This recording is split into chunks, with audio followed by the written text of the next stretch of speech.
Right. I've been researching this week about how to become better podcasters, how to become more popular. Well, this is the time to start doing that for sure. Yeah. This is definitely 10, the time. 10, maybe 11 years into this show is a great time to learn how to make this show, like, okay, and maybe even good at a stretch. Oh, I think so. And honestly, like, looking at the market, I think podcasts are just about to take off. Oh, yeah. No, I definitely. think they're just about to There's going to be hit it. loads of money in this business, no doubt. Massive amounts. So I've been looking around. How do we crack into this market before it gets too saturated and eventually, like, everyone has one? Right? Yeah.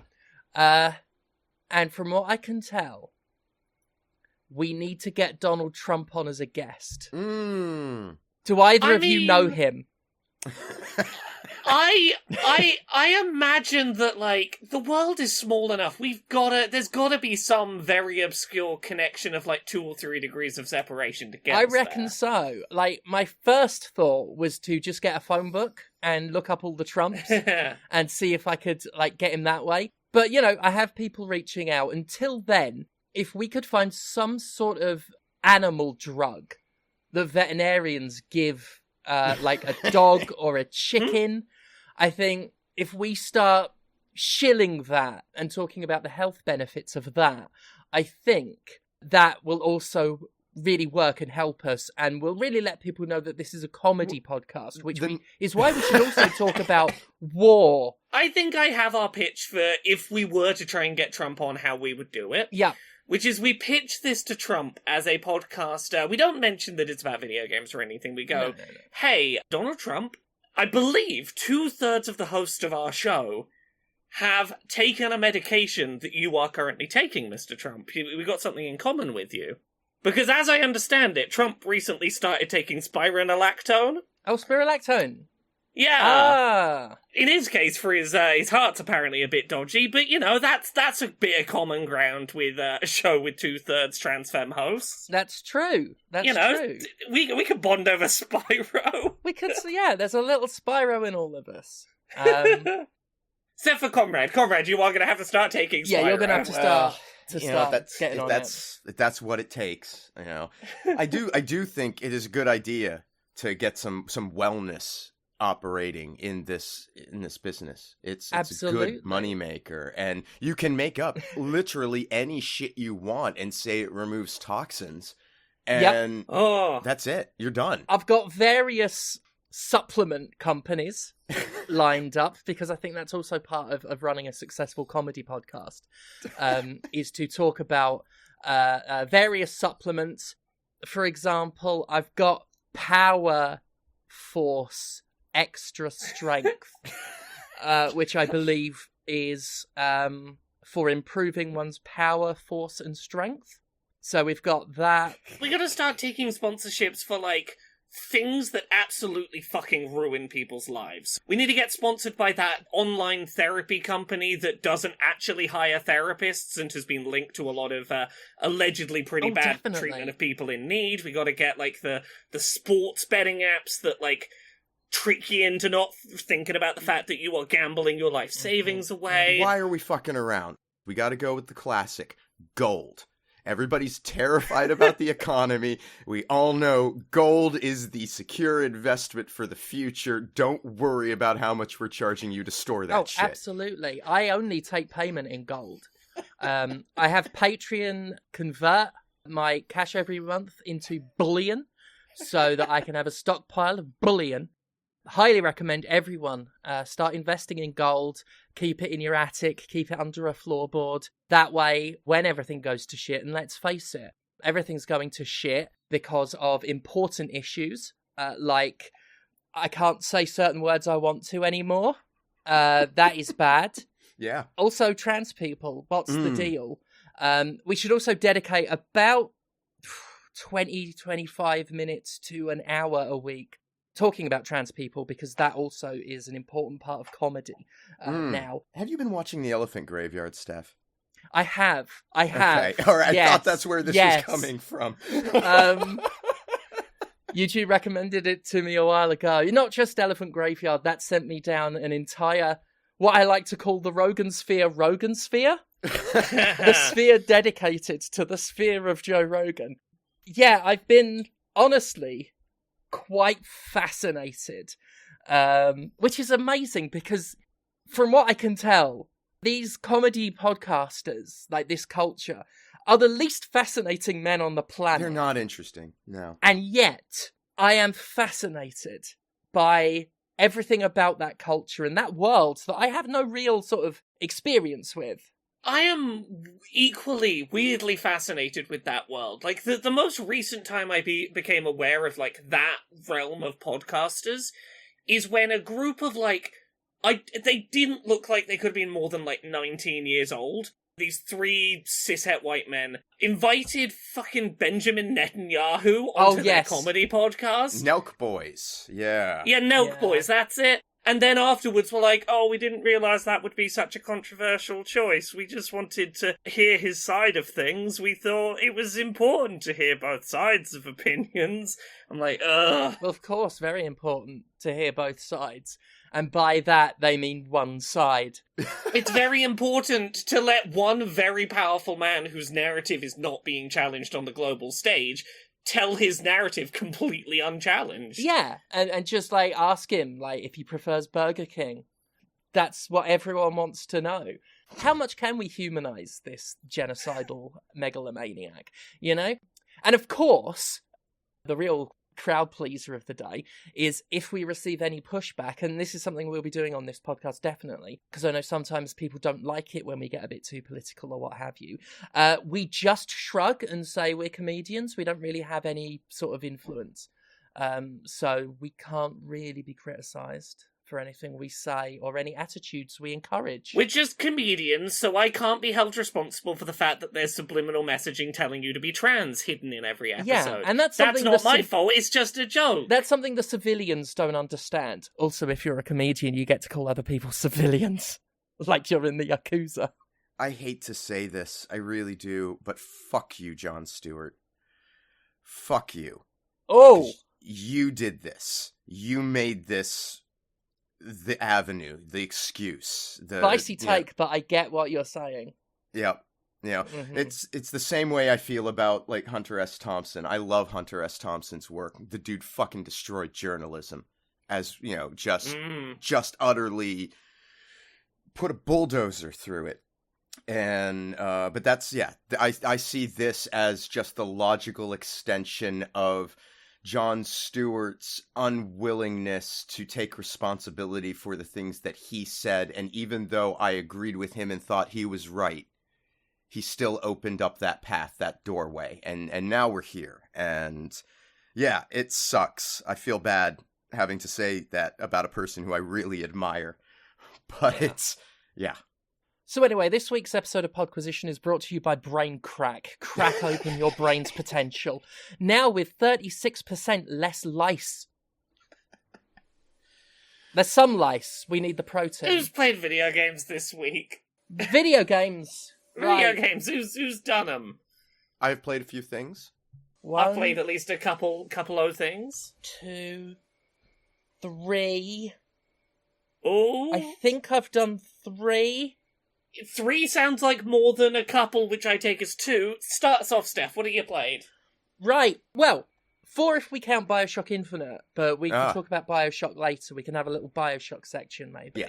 For now, I will say I have started replaying The Walking Dead, Telltale's The Walking Dead. Ooh. Yeah, some think pieces sort of flew by me on the YouTube recommends. Mostly Mert KK's video on it. I'm a bit of a fan of Mert KK.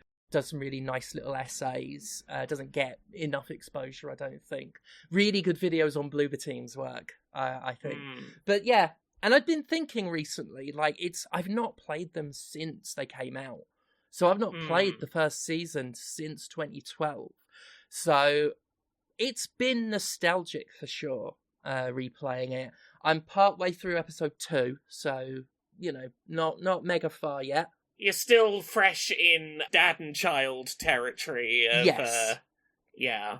And honestly, even now, like, you look at it, whatever you could say about the story and the characters and what have you, especially as it got on, like went into other seasons, Lee and Clementine, in that first season, brilliant characters. Yeah. So likable, like genuinely lovable characters. And the performances really go somewhat, like a huge way towards that. The Walking Dead made me a big fan of Dave Fennoy, who does Lee. I really should have looked up Clementine's voice actor as well, because she's fucking marvellous. It's very difficult to write any character under the age of 10, I think. Even older, really, like throughout teens. But especially with young children, I think it's very hard to write them as believable characters and likable characters, because the thing is a lot of kids that age in real life are annoying as fuck. Yes. They just are. And I think we can all attest to the difficulty. Well, I think Telltale can attest to the difficulty. Yeah. Because as well as Clementine, they also did Duck. They did Ducky. And that character is absolutely loathed, even though he's actually a very believable, like, however old he is, 8 years old or whatever it is. 1,000%, yeah. And you've got to strike that balance between, you don't want them to sound too adult and grown up if you want them to be convincing as children, but you can't lean so hard into the immaturity that everyone's like, shut the fuck up, you brat. There is a balance they struck with Clementine.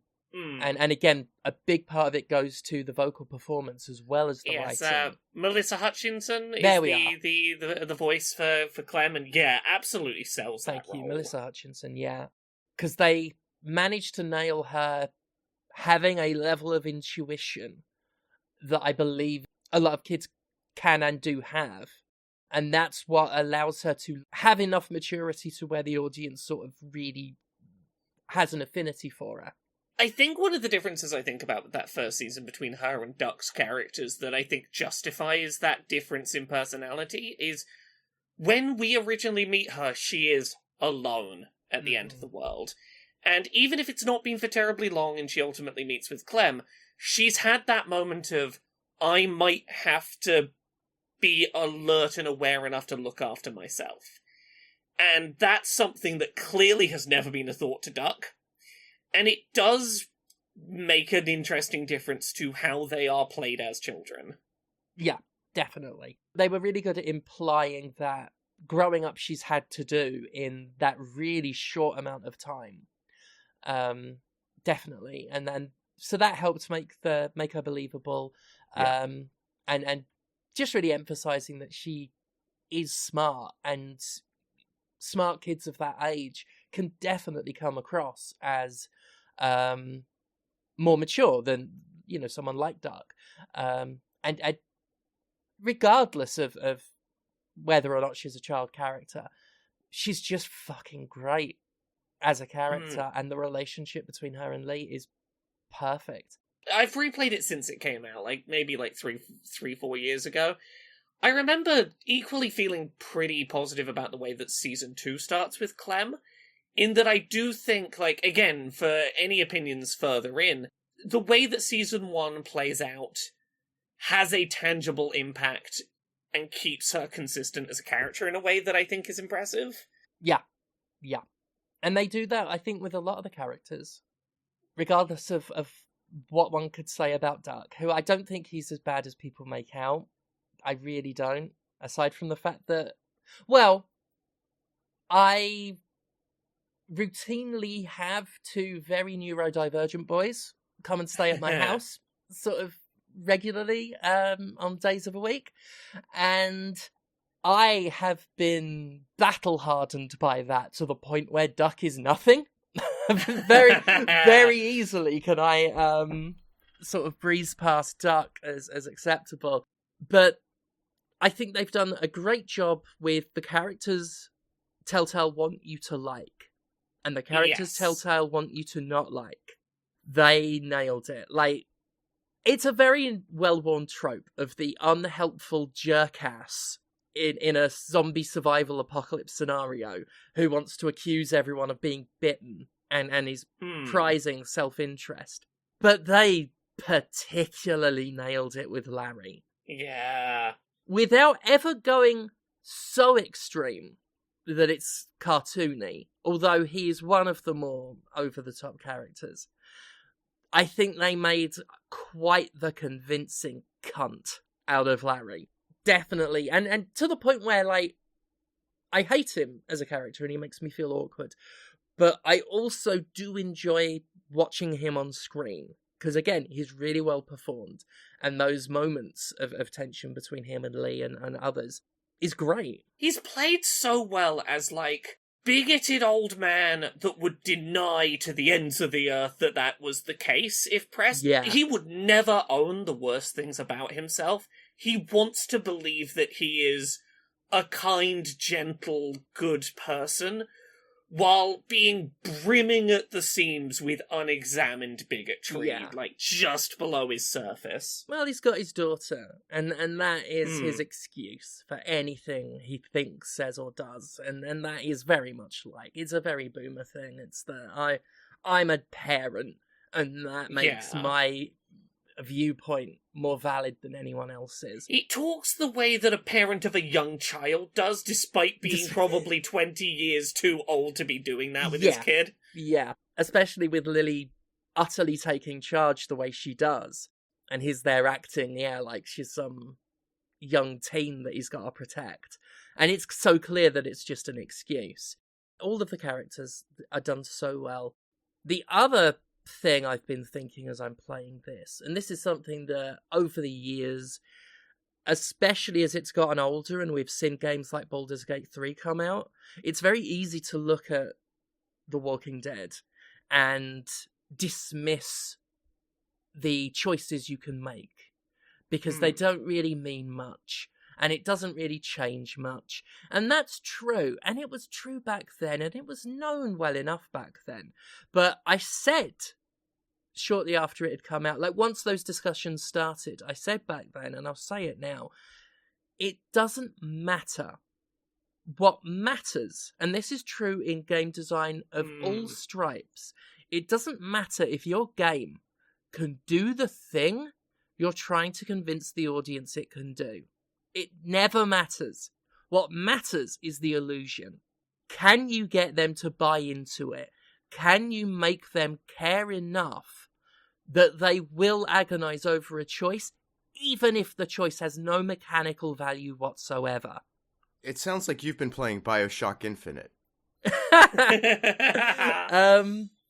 Funnily enough, I don't think it's so much about that. I think Infinite's much more honest about its choices not mattering. But well, anyway, yeah, I mean, the very point of the game in many ways is that the choices don't matter.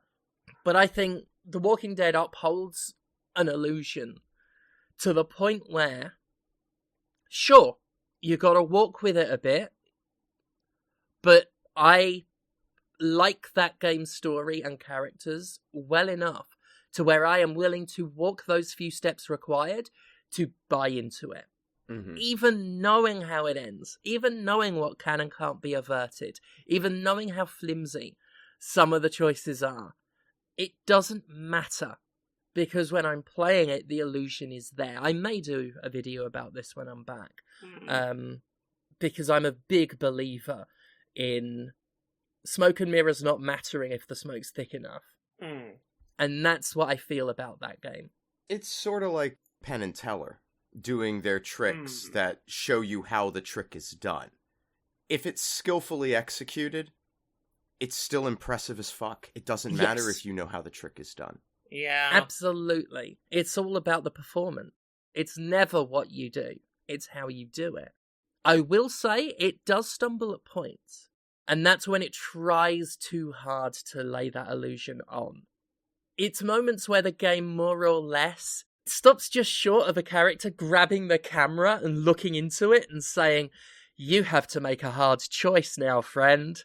Aren't you agonizing over it?" There's something in episode 2, I think, where Larry and Kenny are arguing, and you can choose to back one of them up or not. And I went with a neutral choice. And then Larry basically, he turns around and just goes, after the conversation, you may think it's easy to make the neutral choice, but at some point you're going to have to make a decision. And it's not the kind of thing you'd say about the kind of argument they were having. It just felt very much like at that point Larry was a conduit for Telltale to tell the audience that yes, you can not make choices, but sometimes you have to. Now and then, and partly it's because a lot of the dialogue is so well written, it stands out when it's trying to hit you over the head with, look at how important our choices are. Those moments stand out and it becomes a little unnaturalistic. Oh, and when it's like a choose which one of these characters die, and because they couldn't make them too important to the story, they have those characters just sort of show up like that character halfway through Tommy Wiseau's The Room, who wasn't introduced before, but is like, you're my oldest friend, I matter to the story, and then they fuck off.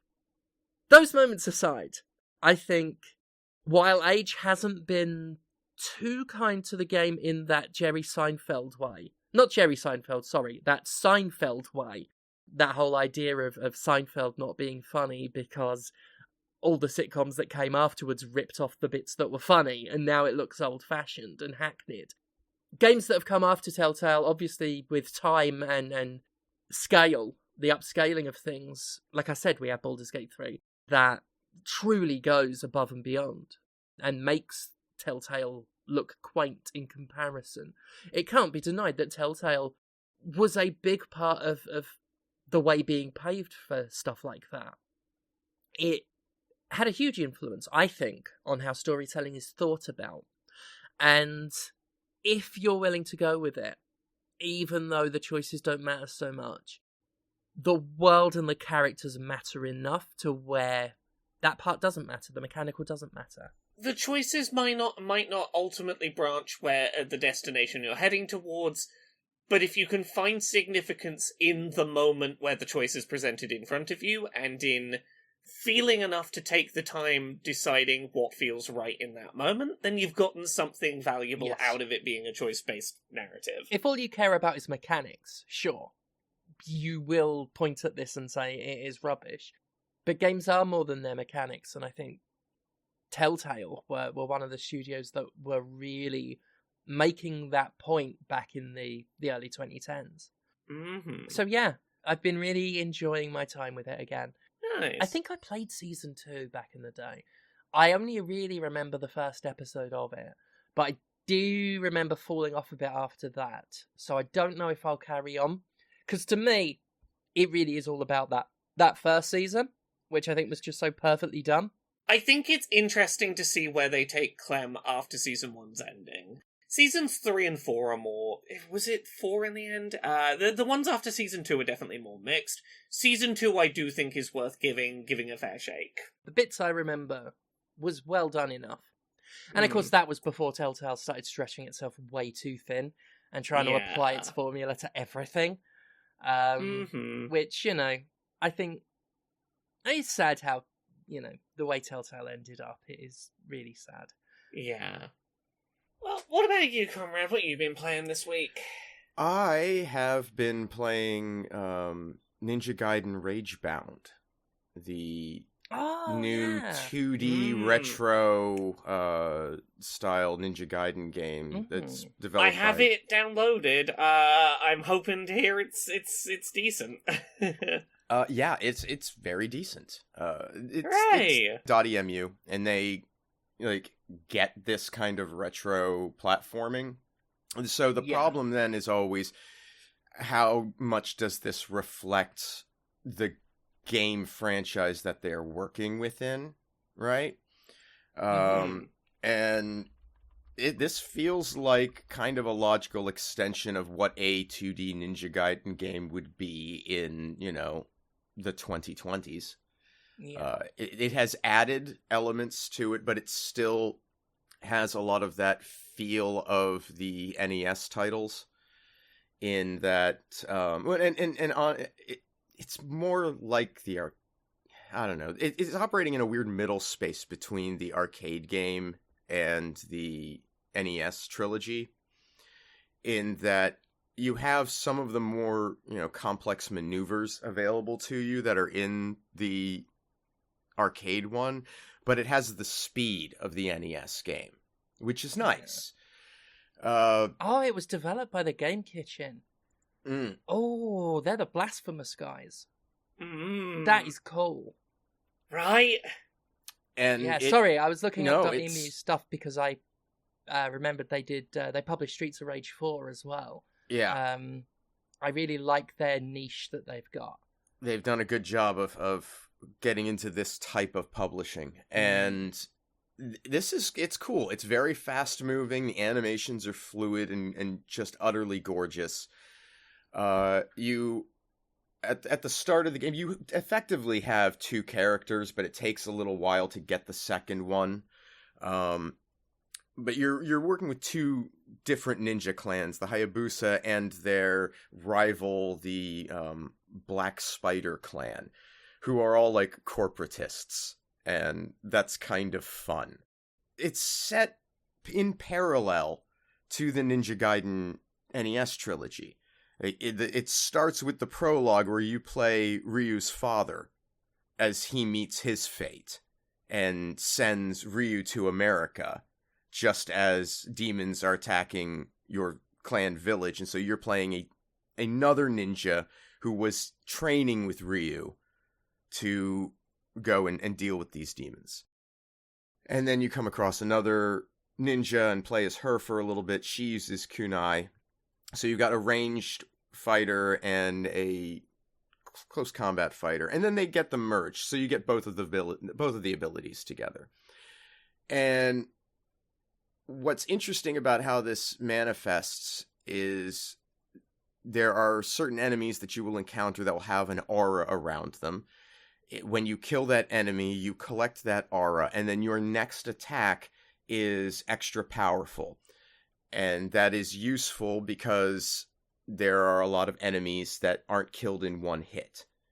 And if you get this enhancement, then they are killed in a single hit, and you get a neat little animation, and you get to move faster, essentially.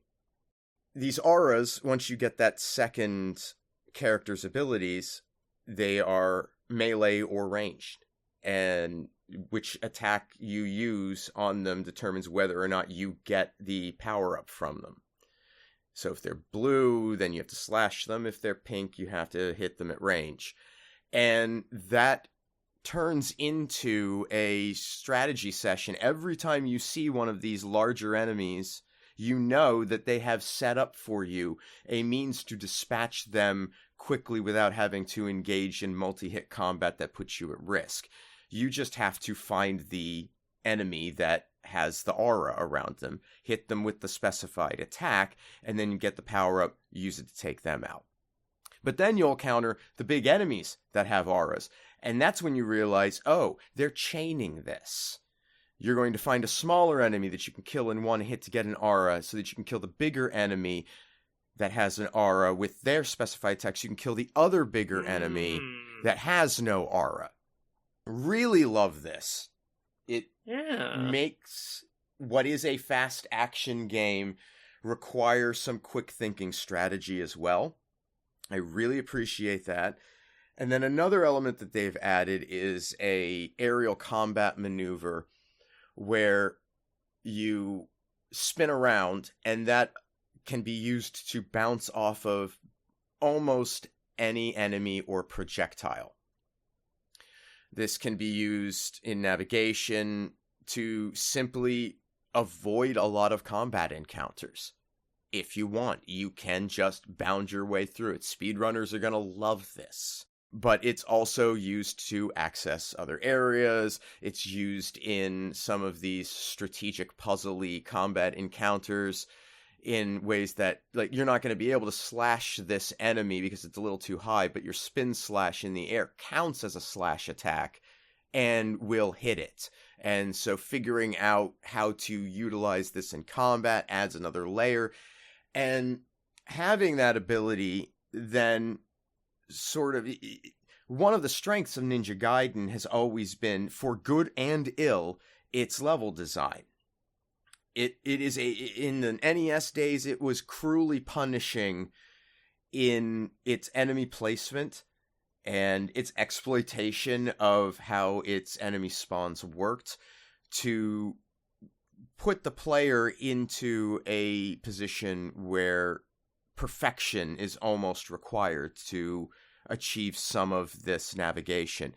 And similarly here, they're taking that same ethos towards making that bouncing jump off of enemies and projectiles useful. There's lots of little environmental puzzle opportunities to exploit that, and they take full opportunity to do so, which I really like. The bosses are where the actual difficulty of a Ninja Gaiden game, that reputation, manifests. They don't have a lot of patterns, but the patterns that they have require very good execution to avoid attacks, and they do hits. You're looking at 20%, between 15-20% damage on a hit from a boss, and they can take some hits. So these are drawn out encounters that are a struggle. They do introduce enough new elements at points in the encounter to keep them feeling fresh, but they're challenging. And, the two that I've dealt with so far have been, nearly a dozen attempts or, around that to push through. Those are going to be the walls that people are going to find frustrating in this. It's not going to be the getting to the boss. And they don't. Boy, those fucking birds show up right away. They know how to instill fear in someone who's played Ninja Gaiden in the 8-bit days. Like, the second enemy is one of those fucking birds that comes in from off screen and swoops. This is great. It's got incredibly good music. It's visually fun. The level design is good. I really am impressed with this. And then, on top of that, if you want to make the game stupid hard, because it doesn't feel overwhelming at all at its base difficulty, but it has a shop that you can buy little upgrades from Muramasa, and the upgrades that you buy can be can make the game harder, can impact the sort of casual environmental benefits, like removing the health restoration orbs that appear in the levels, or making it so you no longer get health from the many checkpoints that they have situated throughout levels. So you can make it harder on yourself if you want to, and that will give you an increased rank at the end. Every stage has up to 3 different types of collectibles. There are little mini puzzle platforming sections where you switch to the second character and she executes on these in a limited time frame that are fun. And there are challenges where every level has 3 challenges to kill X number of a type of enemy, or don't fall in a pit, or don't take damage, or kill a number of enemies using this specific type of attack, or kill a boss using this specific attack. So there's replay in it. If you're enjoying the challenge and you want more when it's done, it's a great little package. I really think people are gonna love it. I was a little put off. Well, I wasn't put off. I saw a video on YouTube where someone was complaining about how it's too easy. And, you're fine to it's fine if you want to have that opinion. I think this game is accessible to a broad number of players, and I think that's better. And if you want to make it more of a struggle for yourself, and that's it, you don't have to waste much time to do it, and the resource cost to buy those items, they're the cheapest in the game because they're not providing you a tangible gameplay benefit, so they don't want to make you work too hard to get them. So quit your bitching. This is a great game. I really, really like it. I'm so glad to hear. Sounds good. It's got my attention. I did see it and was interested, and then seeing who was involved, then I'm like, I may pick that up. Nice. Yeah. I've been playing a fun thing this week that's not out yet, but there's a playtest, a demo on Steam for it at the moment. A game called Raccoin. This is a game where you are a raccoon sat at a little coin pusher. One of those things where you're trying to make pennies fall out the front of it, with the little moving shelf at the back. It is a roguelike that feels like it has stuff in common with, like, deck building games, in that you are purchasing between rounds upgrades that give you permanent changes to how your gameplay works, single-use items you can activate whenever, or expanding and filling a slot of special coins that do unique attributes when placed out onto the board. Everything is built around trying to get that big dopamine style. I comboed a couple of things that had synergy, and now there's coins absolutely everywhere, and everything feels very good. Examples of some of the more creative mechanics they have in there. In terms of special coins you can be purchasing to use in rounds, you've got things like coins that are shaped like bunny rabbits, and if two of them get close enough, they'll hop until they touch, and then spawn another bunny rabbit coin. You've got a coin that wherever you launch it to, it will float up in the air and fire a laser that will track toward wherever the highest value coin is, scoring all the coins along its way. There are coins that are like little seeds of trees, and if you can fire a water-based coin at them, you'll hydrate them and they'll grow into a little coin tree that will then fall over and coins go everywhere. And the further you get into this, you start getting more elaborate ways you can play with the coin pusher board. There's one that I quite like that is a consumable item that lets you place a tower on the board, and every time you sell 3 consumable items that you don't want to use for other reasons, it'll like summon in a UFO to start sucking up coins into the air. There is a power-up that every time you've thrown 30 coins into the machine, you get a free chance to just kind of shake the machine a bit and jostle stuff loose. And all of these things are very much built around that idea of trying to create something that feels like you cheated and broke the game. They are very aware of the fact that they give you the tools in this to absolutely decimate the layout on the coin pusher, to the point that, let's say you did something very effective and you somehow managed to knock like 70% of the coins out of the coin pusher at once. There wouldn't be enough coins left in there for when you put more coins in for them to keep pushing. Up to 10 times, a thing will just come in and throw basic level coins into the machine to fill it back up to go, yeah, we're not going to punish you for having successfully emptied out the machine. We'll chuck a bunch more pennies in so that stuff will move to keep you going. It wants you to get in there and break its mechanics. And it's very satisfying. For a demo, I was surprised at how much there was to unlock and how much room there was to get a feel for what the progression system through that game's going to be it unlocking different characters that have unique coins that they get access to, or different rarity scales so that they're more likely to get some kinds of special coins than others, be it unlocking a bunch of additional things in the shop. The way that the shop is balanced, it really wants you to be able to have more than enough resources to refresh the shop layout, like, a good dozen times every time you're between rounds, just to really find the stuff you're looking for. It never wants you to be struggling for the thing that you think's going to be good for the build you've got, and I appreciate that. Yeah, it's pretty addictive. For a demo for a game that has no current release date, I think that the demo is worth checking out. Again, it's called Raccoin. It's pretty charming. That's delightful. That does sound nice. Yeah. What about you, Steph? What have you been playing? The other... I don't know why I did that. See? The other games what I've been playing. So Telltale, more Vampire Survivors again. Mm-hmm. My partner's kids very much like that. The littlest one freaked out when he saw Among Us characters in it.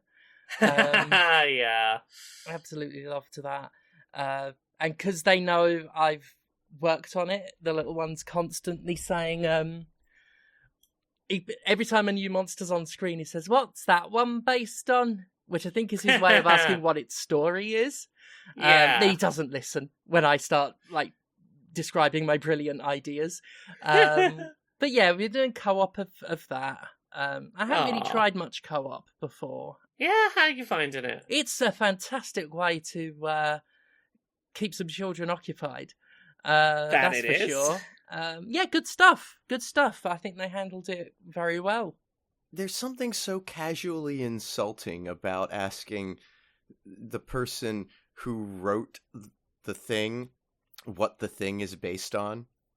Like, that it's all derivation, that there wasn't actually an original thought anywhere in there. And I know that it is just like our current cultural modes brain poisoning, that everything is from a franchise, everything's Marvel.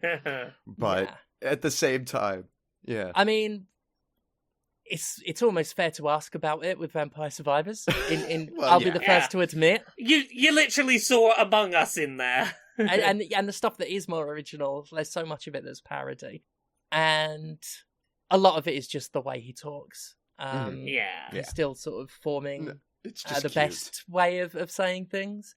Neither of them ask me if they can play a game. It's, can you teach me the game? Aww. Which is sweet. It's always, can you teach me that one? Can you teach me that one? Aww. So yeah, it's been very good for that.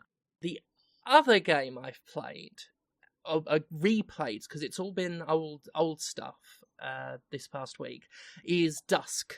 Been replaying some Dusk because I'd finished BioShock Infinite and wanted to keep shooting things, and thought, you know what, I'll dispense with the story side of it, because who cares about stories in video games? No one has ever cared about that. Just let me shoot some scarecrows, and Dusk is very good for letting you shoot scarecrows and men with bags on their heads and cultists that are a bit like the ones from Blood but aren't the ones from Blood. Quality game. It's so what it is, and I mean that as a compliment. It sets out to give you a game like Blood, and it gives you a game like Blood. The difference being, I like playing Dusk a lot more, because Blood can be a real piece of shit when it wants to be. It's a real, like, just a brutal fucking game. And Dusk, I think, hits a nice sort of balance between having some challenge but not being too much. I like it. Except the final boss. I've never beaten the final boss of Dusk. Last time I played it would have been a couple years ago when it first came to Switch, and I just can't with that very, very final one. But other than that, it's a lot of fun. I really like it. It's got a really fun atmosphere. It plays so smoothly as well. There's something about a properly nailed retro FPS, that feeling of gliding across a level, the smoothness of it. And then a lot of games won't do that because they want it to feel more grounded and more like you're actually walking around, which I respect. But there is something just pleasing about that glide. And they nailed that. So yeah, really good game, I still think. A lot of fun. Well worth a replay. Yeah. And that was that. Nice. What about you, Conrad? You been playing anything else this week? Well, I mean, I played BioShock Infinite a couple weeks back. I've been waiting for this chat. I'm so ready for it. Yeah. It's a good game, I think. Generally speaking. I like the writing in it, by and large. I think it does have some pretty significant, like, shortcomings in places. I had forgotten how explicitly racist it was. Like, I mean, in terms of the presentation and of Colombia as a racist society. I mean, they don't shy away from it. It's pretty instant as you arrive. I still remember. It's one of the things I remember about that intro. There are three things I think about. One, those colours, those saturated colours are fucking gorgeous. Incredible. 2, the barbershop quartet God singing only Nobody knows. Knows is a wonderful video game moment. Yeah. And 3, oh my god, the cardboard cutouts with the bones through their noses. Well, and that's the thing. I had forgotten about them. Yeah. I remembered the sequence, right?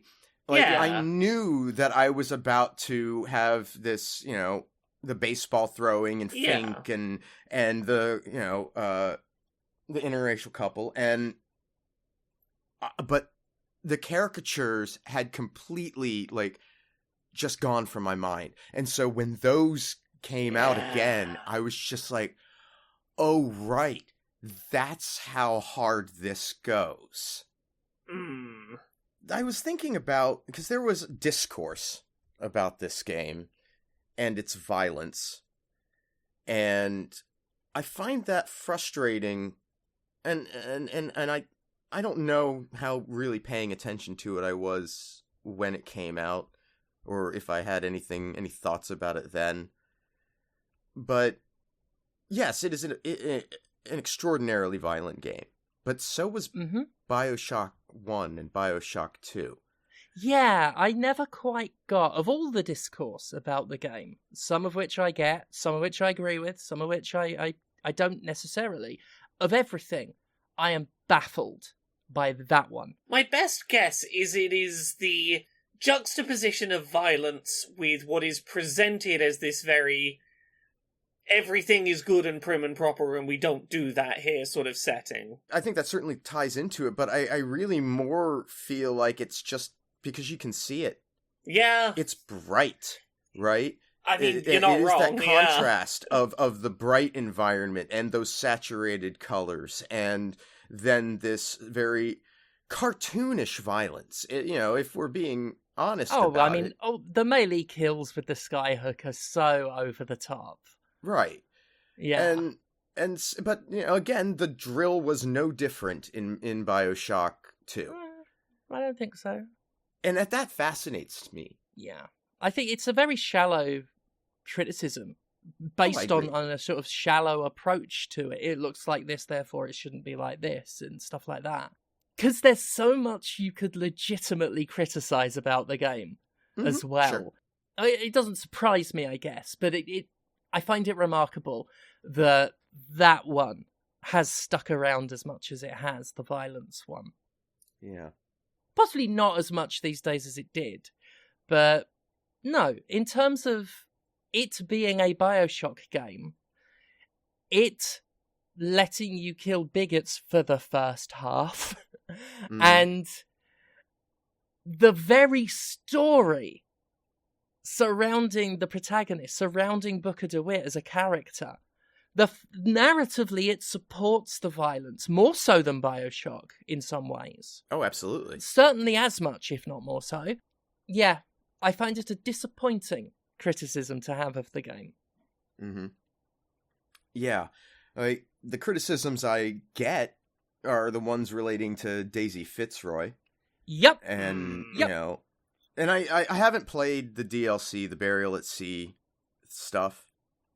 As I understand it, and I don't know if this was in response to criticism or... I bet it had to have been. But, you know, they position Daisy Fitzroy's actions that lead to her death as part of the Lutece's plan. Yeah, and I have played Burial at Sea. I played it the other day, and I would almost go so far as to yell the word liar at Ken Levine if he ever said it wasn't a response to the criticism. Because not only did it come after all of that, not only is it incongruous with the way she's presented in the game, and not only is it reserved for DLC in such a way that if it was that important to the character, it should have been in the main game, it's also one of the flimsiest narrative saving throws I've ever fucking seen. The reason they get Fitzroy to lose her life, which I guess for listeners, spoilers for this very old thing, but spoilers nonetheless. the reason Daisy Fitzroy must die is because Elizabeth must kill somebody. Because...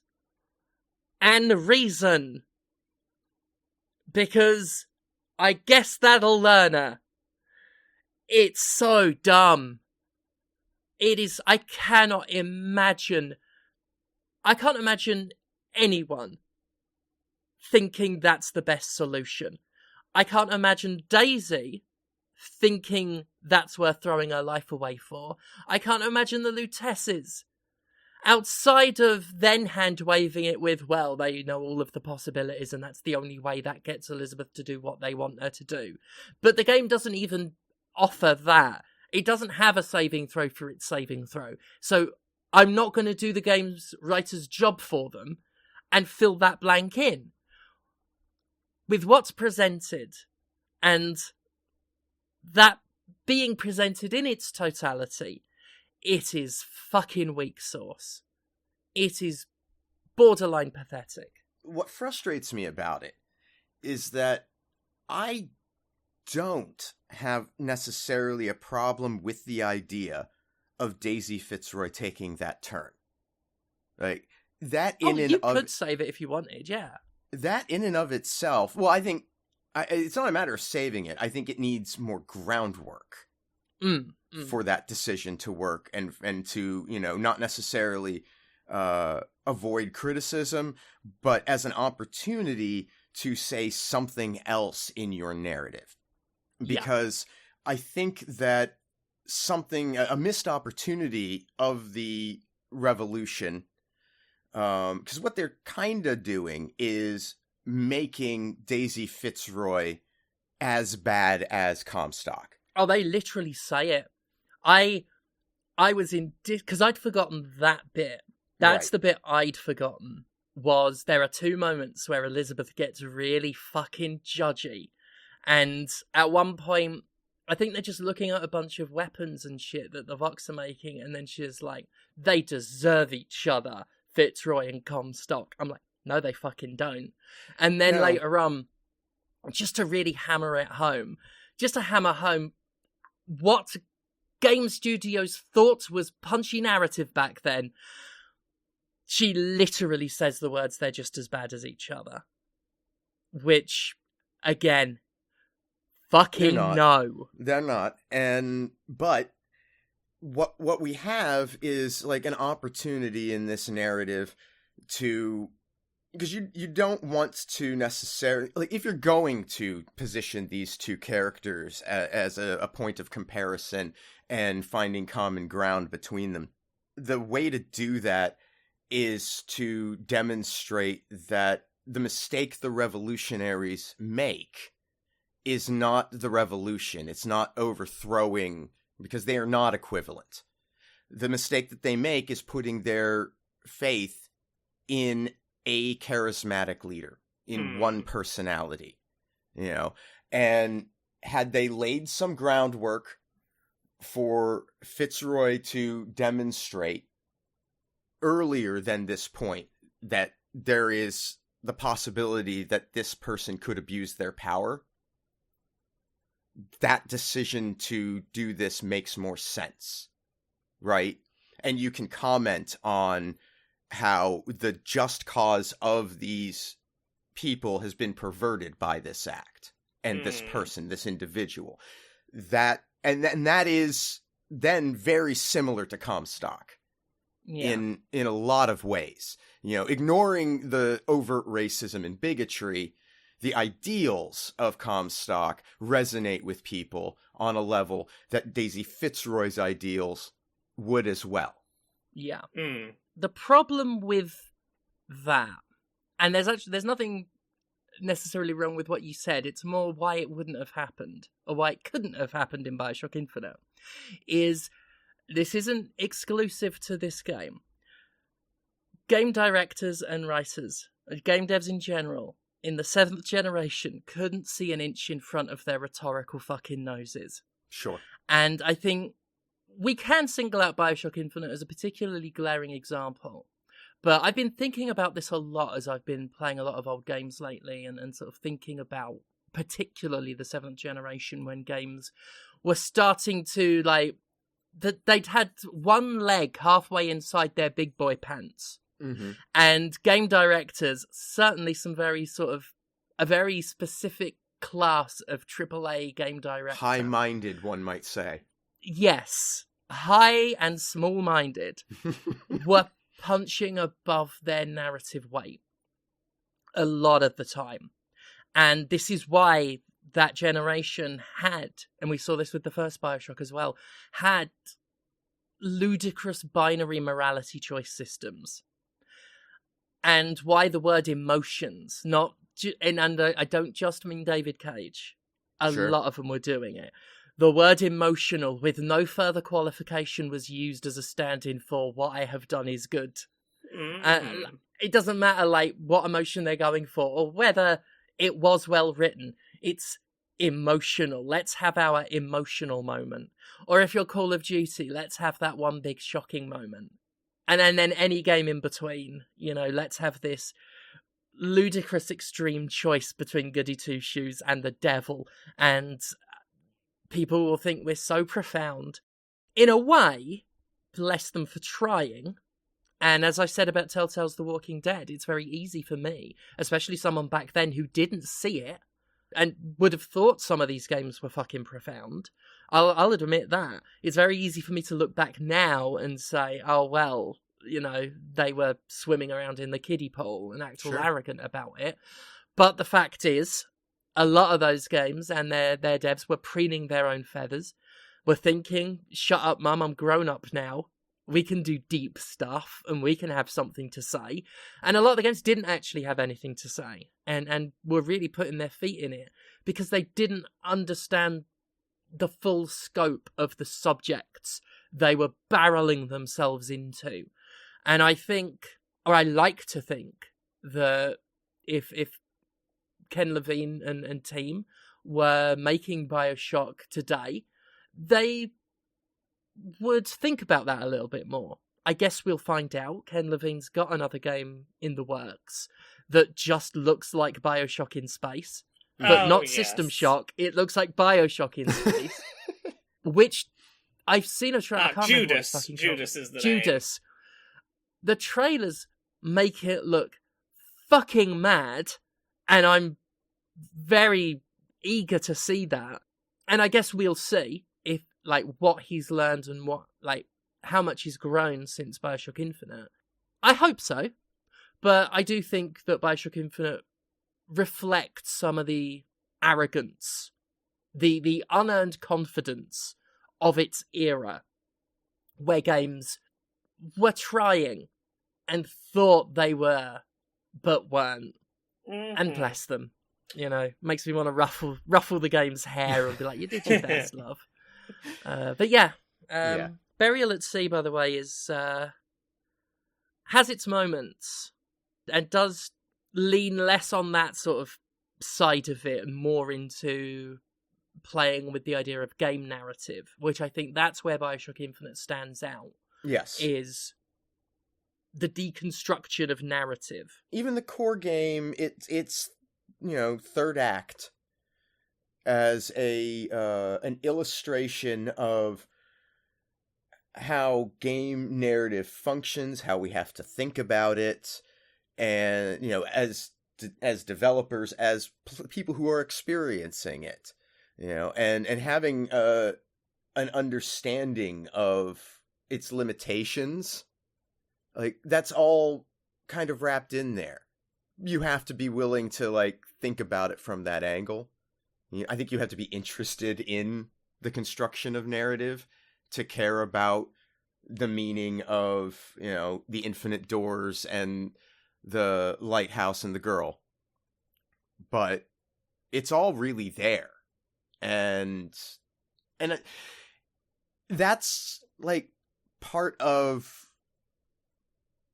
why I am not more critical of BioShock Infinite and in hindsight 1 and 2 because of this third act and this sequence and this admission of how hard it is. Mm. You know, on the part of these people. That, yeah, this is difficult, and the scope of it is vast. It is literally infinite.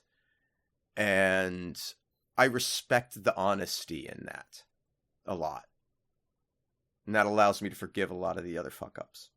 I played one other thing I'm going to very quickly touch on. I've played a little of it. I started playing Kill the Brickman, which is a Poncle Presents published game. And it's not clicking for me. I see what it's going for. I'll get into it. The gist of this is it is kind of like Breakout, but some of the bricks have human faces, and you have to assassinate them. And the way that you do that is by firing bullets Breakout style from a gun, but you have different loadouts for your gun, where if you load specific kinds of ammo into different shapes in the gun, it will activate bonus abilities. So, like, for example, maybe blue bullets will bounce more, red will explode, green will do a sort of acid piercing effect. But if you've got a specific gun that maybe will do more damage if you have 2 matching colour bullets in the top and bottom slots and a different colour in the middle slot. So you're trying to, well, again, a little bit deck buildery. You draw your hand of new bullets between rounds. You look at what you have and what gun barrels you've picked up between rounds to have as options. You load in some bullets to hopefully get, like, whatever bonus that gun's going to give you, and then you try and bounce the bullet around so that it'll kill the human-faced bricks, and you can continue. Mechanically, all of this works, and there is some interesting depth to it, there is some interesting mechanical nuance to it. I think the problem I am having is simply that it does not feel like there is enough in the way of player-facing response for your actions. I keep thinking while playing this about, like, how much something like Peggle is elevated by you hit the final peg and time slowed down and you went into the point-scoring thing at the bottom and fireworks went off. And it doesn't always have to be that big and bombastic and intense, but there's very little in the way of audio-visual feedback in this game that goes, I fired my bullet and it bounced around and it took out like maybe 3 or 4 brickmen in a single shot. I should feel very cool about that. And the game just sort of moves on without feeling like it's acknowledged that you did a cool thing. If that makes any sense. It feels like the game's level of acknowledgement for what feels like it should be a rewarded moment just isn't lining up. And I don't know whether that would be as simple as something like just a combo number on screen that goes up because I bounced a bunch of times. It didn't run out of, that bullet stayed in play quite a while and a number went up to go, oh yeah, that's quantifies how good you did there.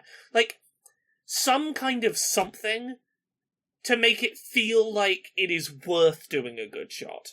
Because the problem is, it's often just as viable to not, set up an interesting trick shot that'll, on this turn get you to where you need to be, taking out Brickman.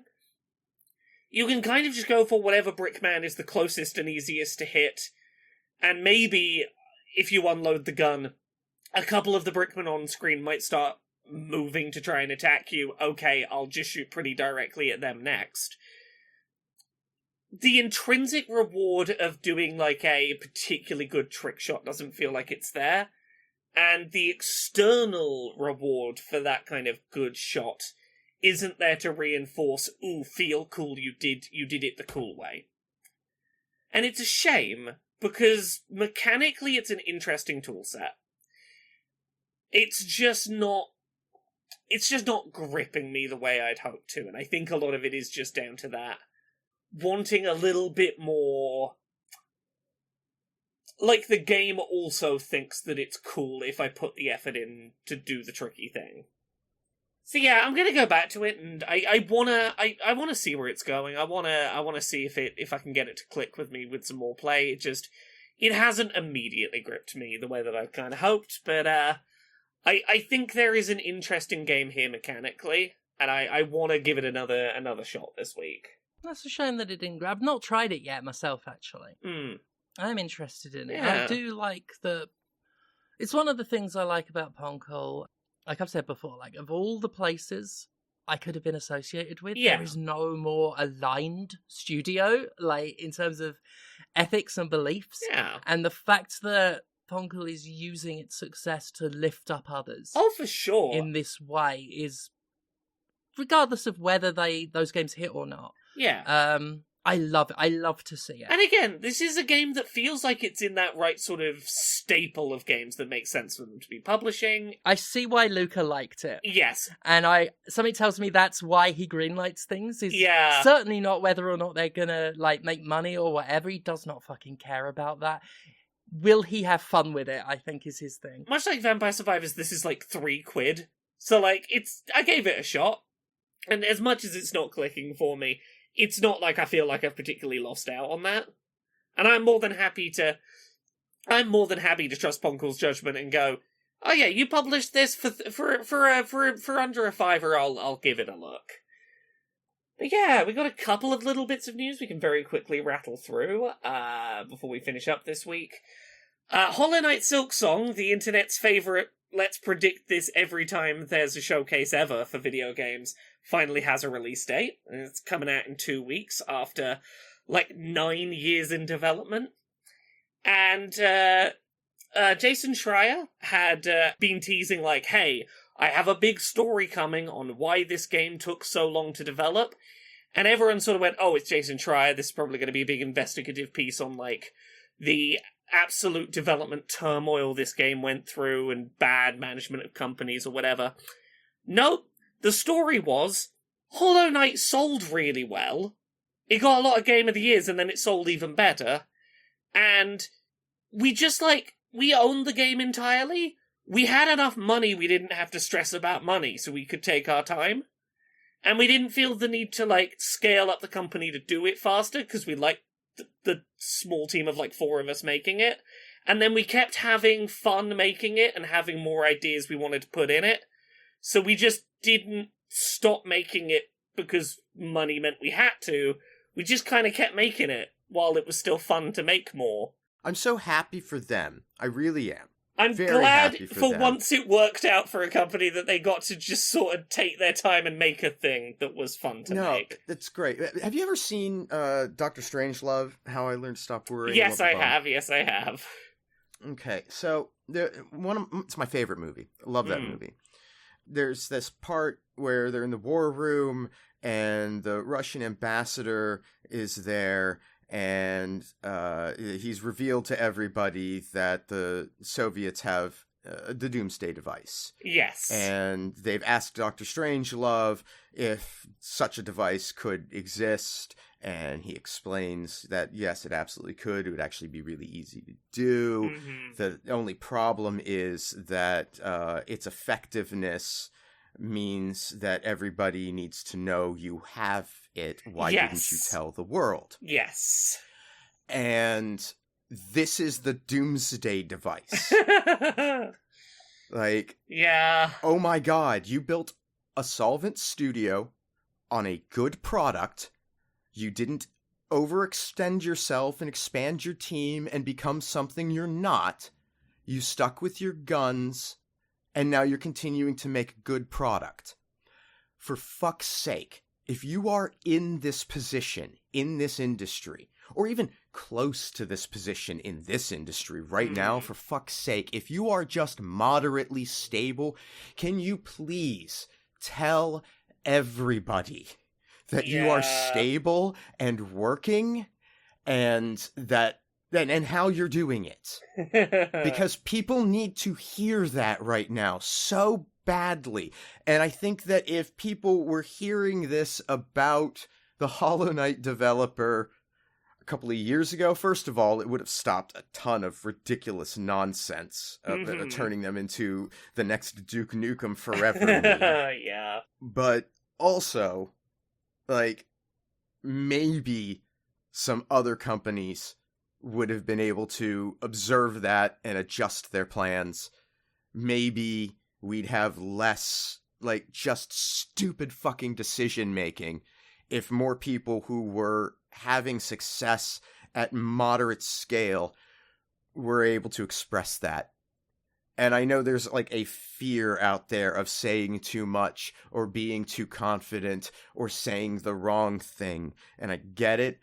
And I know that it seems like everybody out there is so utterly unforgiving and reactive, but I swear to God, there's a lot of us that just want to hear good news. Yeah. That's it.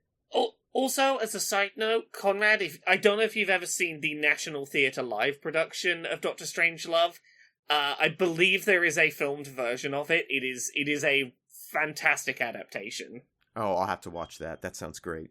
We were lucky enough to be able to see it. Our local cinema aired a recorded screening of the National Theatre version. Superb. Oh.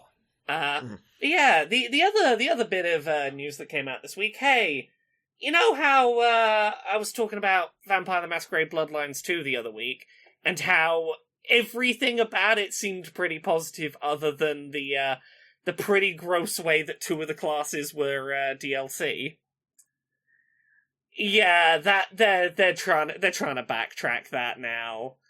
I think that's a smart move. Like, look, I get La Sombra, I truly do, but Toreador, what the fuck were you thinking? Yeah, so, to be fair, don't get overly excited until we have, like, a firm answer, because I'm going to read you this quote, and it's a little wishy-washy, but it's in the right direction. This is from community developer Debbie Ella, who mentioned in the community Discord, "We're listening to your feedback about the La Sombra and Toreador clan access, and we're making adjustments ahead of launch to reflect this. We will share more information about what this means as soon as possible." So, like, it's not a confirmation that they won't be DLC. It's we're aware that you're pissed and we're gonna do something. Yeah. Well, good. They need to do something. Yeah. Because people are understandably pissed. Let's keep an eye open and fingers crossed they actually make an effort that means something with what they do about it. But yeah, I think that's probably the important stuff this week. All right. We did it. Yeah. Yeah. Sorry, got distracted. I have a phobia of flies, and we didn't have this so much at the old place, but you leave your windows open here, and, like, it's fucking green bottle season. Oh. And every now and then, because we've had all the doors and windows open with the moving stuff, like, one just came in, and I fucking... of the things I'm scared of when it comes to flies, green bottles and blue bottles in particular fucking freak me out. I can't recommend highly enough getting some, netting. And Velcro, so that you can put open your window and put fabric netting over the open window, and that's easy to just take up and put down. Can't recommend it enough. I definitely need to. I think my fly spray can run out as well, and oh god, the buzzing and the it's as a germaphobe as well. Like, all I think about in my mind, every single fly that's ever existed has walked up and down on dog shit. And if one touches me anywhere, I have to immediately go and clean off the dog shit that I see. The dog shit germs I can feel crawling on me. Ugh. Anyway, enough of that. I tell you what isn't dog shit, and that's your body of work, Laura. Can you tell us about that? Yeah, people can find my work at Laura K. Buzz wherever they happen to find stuff. Laura K. Buzz on Blue Sky, YouTube, Patreon. That's the one that pays the bills. This week, the developers of Silksong have made zero effort to tell people what accessibility is or is not in their game, and they're not giving out review codes for that game. So I trawled through every video of the demo for Silksong from Gamescom that was on the internet, and many, many websites, to put together a these are the accessibility things I can prove exist in Silksong, and the things that it seems pretty confirmed won't be there. So if you want to know about accessibility in Silksong, that video up on YouTube is probably your best bet. Other than that, I have a very lengthy, spoiler-free written review of my experience of the first Bridge Command campaign that should be up on Friday. Go check that out on laurakbuzz.com. That's it, Laura K. Buzz. Find me in all the places. What about you, Conrad? Where are you out on the internet? Oh, you can find me at Conrad Zimmerman on Blue Sky. You can hang out with me on Twitch at twitch.tv/thatconradzimmerman. Although not this week because I'm going on vacation. So yay. But you can buy anti-capitalist propaganda and Jimquisition merchandise at mercenarycreative.com. Although I will warn you, if you do that this week, it might take a little longer to get to you. Whatever, it's fine. Everything I do online gets supported through Patreon at patreon.com/fistshark. And you know who else has a Patreon? Stephanie Sterling. That is true. It is at patreon.com/Jimquisition, which supports this podcast and the web show, which is currently on hiatus, but will be back in the near future. And reviews on thejimquisition.com. On the website, there is currently a review for Donkey Kong Bonanza, which I finally was able to write amidst all the moving and the chaos. Also, do check out my work in Vampire Survivors. I wrote most of the bestiary in there, and there is also a book coming out, a lore book for Vampire Survivors called The Grimoire, which is co-written by myself and Paul Davies. I genuinely don't think I can oversell it. And anyone who knows me knows that I try and undersell things because of a lack of confidence. I have never been more confident in my work than what I've done for that book. So check out details of that. It's being published by Titan. You can also see my work on Date Everything, which came out earlier this year. That is on all the systems, I think, by now. Yeah. And Quantum Witch, which is on Steam, which is smaller than those two, but full of great stuff. It is such a good little game. Quantum Witch, a plot-former that is on Steam, available now. And that's it for now, I do believe. Oh, and Manchester Pinfall Pro Wrestling, 26th of October. I'll be performing there as usual. So that is everything. Thank you all so much. We will see you next time. Thank you very much. Bye. Bye. Bye.